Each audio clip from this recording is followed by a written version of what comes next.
video, and with the Batman taking the world by storm, let's see what the box office is. But I'm hopeful. I think a lot of people are showing up last minute based on word of mouth.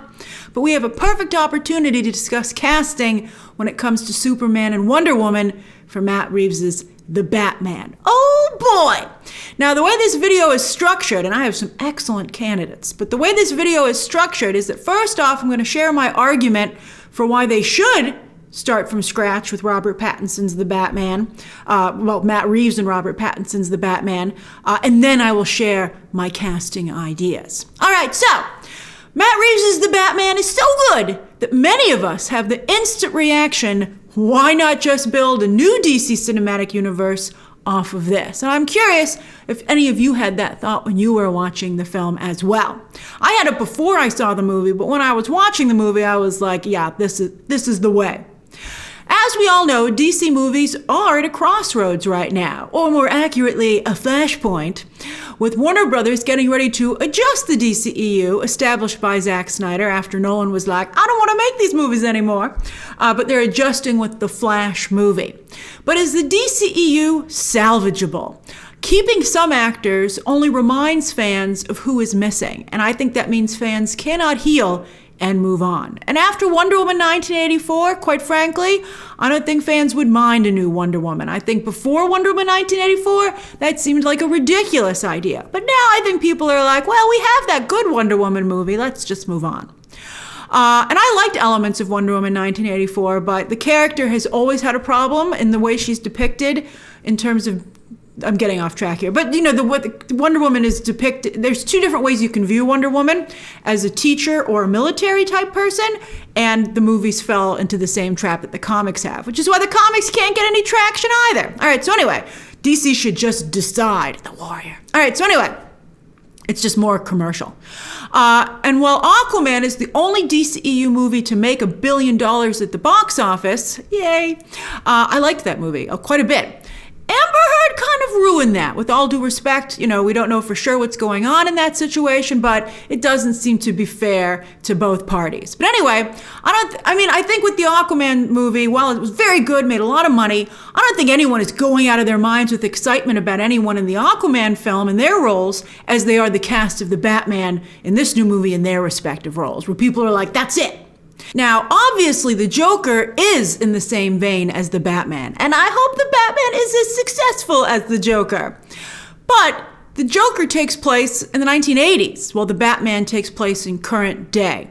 It has an evergreen quality to it, because, it has some 1940s film noir elements to it, but it's modern, it's current.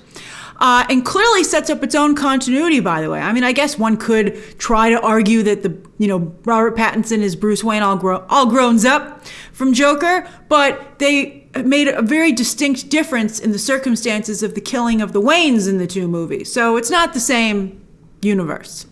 Warner Brothers, speaking of universes, Warner Brothers is going to try to have it all with the multiverse. They're going to be like, we can tell all these different types of stories. And I think they will point to Marvel's current success with the multiverse as to why this is the right path.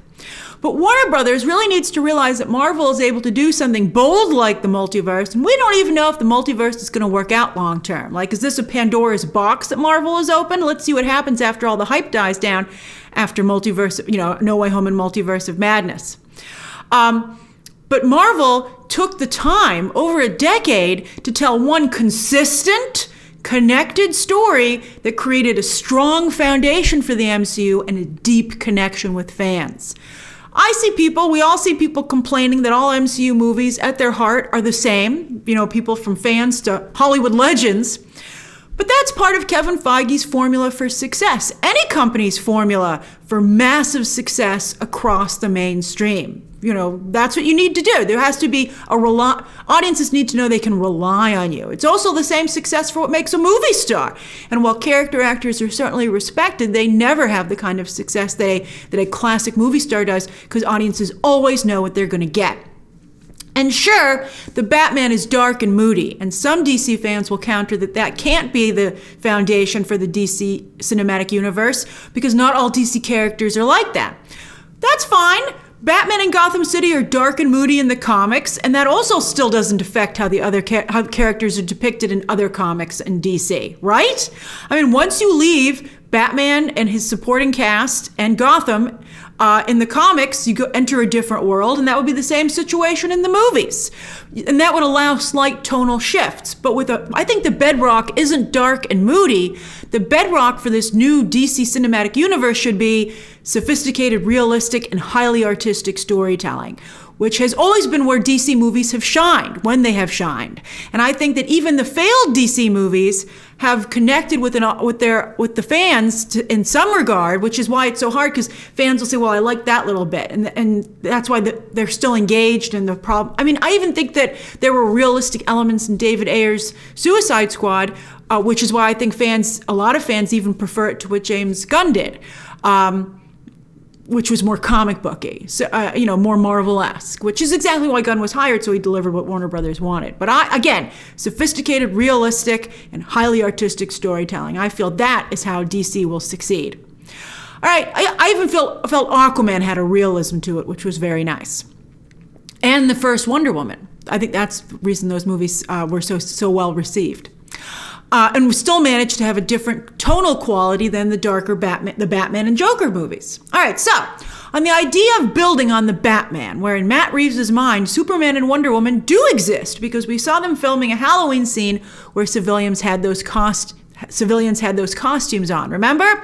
Those shots aren't in the movie, but Reeves has acknowledged a 4-hour cut out there that he plans to at some point share with fans. I'm excited, although be careful. That, I think that's also sometimes a Pandora's box. I think something to be said for, I think deleted scenes is okay, but as long as it doesn't fundamentally change the movie. Because then you start to get an amorphous blob, which has long been the problem. That's how I would describe the DCEU right now. An amorphous blob. But let's do a casting call to complete Reeves' Trinity. First off, while I was looking for actors around the same age as Robert Pattinson to play Superman, I came across Jesse Plemons, and I was like, that's Lex Luthor. He could be a really great Lex Luthor. I know that some of you might say, well, hey, Grace, a lot of times Lex Luthor is depicted as a bit older. I know, but I think Plemons is such a gifted character actor and could do villain, Alan Rickman level villain quite well, that I think he could make it work. I think it would work. And he's even got the reddish hair. I think he'd be just a fabulous Lex Luthor. I would love that. I haven't been excited about a potential Lex Luthor casting since Bryan Cranston, and unfortunately, that ship has sailed. All right, so anyway, now, I guess never say never, but I think Jesse Plemons is really exciting idea.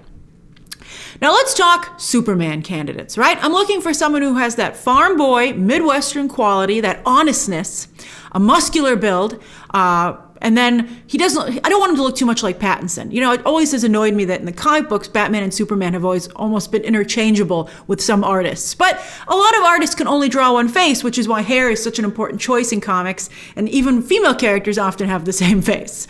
But I think in real life, just like they have very different vibes, that should also be reflected in their physical appearance. I think that would be really effective. All right, so my first two choices are from Ryan Murphy's Netflix series Hollywood miniseries. Not a great miniseries, but what a cast. David Corenswet, he's been a lot of people's pick for a potential Superman. He even has the Superman hair curl, which was on full display when he was also in Murphy's The Politician. And then also from the Hollywood miniseries, Jake Picking, who has the perfect athletic look, but also an innocence about him that I think would contrast very nicely with the darker, more brooding thing that Pattinson has going on as Batman. Now, when it comes to physicality, I gotta add Alan Ritchson to the running, who has already dabbled in DC as Hawk and is building a real fan base now with Reacher. I think he's really on the cusp of maybe leveling up, stardom-wise. Ritchson has an open determination about him that I think would contrast very nicely with Pattinson's more behind-the-scenes manipulation approach. I think Ritchson could be exciting.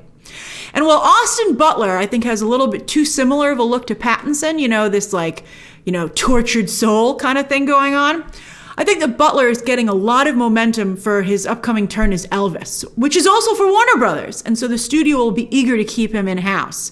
And Butler's acting, just from the trailer alone, his transformation into Elvis is so top-notch that I respect Butler as an actor, and I feel that maybe he could create something. I think Butler would realize he needed to create something that would contrast with Pattinson, and I think he could come up with something. I would at least ask him if I were Warner Brothers. I'd be like, if you were to play Superman, how would you approach it? Let's have that discussion. Now let's move over to Wonder Woman. I think, and I can't believe we're even having this conversation, which just shows the damage that was done by Wonder Woman 1984, because I felt that, Gal Gadot is Wonder Woman to me the way that Harrison Ford is Indiana Jones. At least I used to feel that way. But now I feel, especially with Pattinson doing such a great job as Batman, I'm like, well, let's see what other people might have to offer. So I think the perfect choice opposite Pattinson is Ana de Armas. Slam dunk. She did a wonderful job in No Time to Die, and quite shockingly, no comic book franchise has yet to pick her up off of that. She is potentially going to do the John Wick female spinoff, the Ballerina Assassin series, but that's not a comic book property, so I think she would be a great Wonder Woman. Another great choice is Isa Gonzalez, who I actually wanted to be Catwoman when I saw her in Hobbs and Shaw. I thought she was a great candidate for that role. But with that now taken so well by Zoe Kravitz, I think Gonzalez could also be a great candidate for Wonder Woman.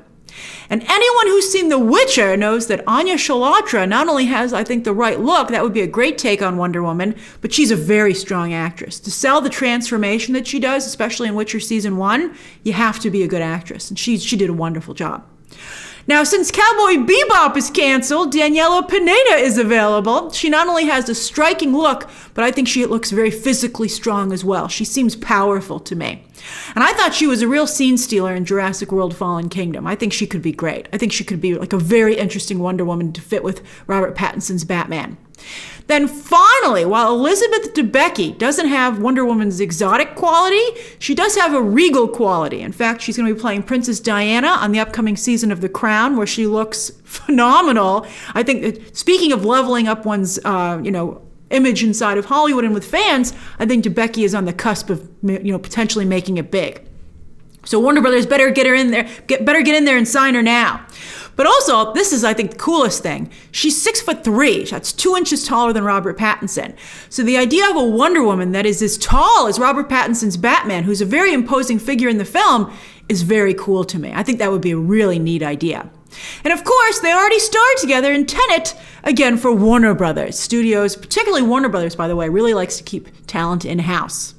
So those are my candidates. Do you have anyone to add? I'm very curious to hear your thoughts down below. And also your thoughts on what you would do with the Batman if you were Warner Brothers. Be nice. I mean, would you keep it separate and isolated and just continue to tell Batman stories here and then build the DCEU out as is off of The Flash?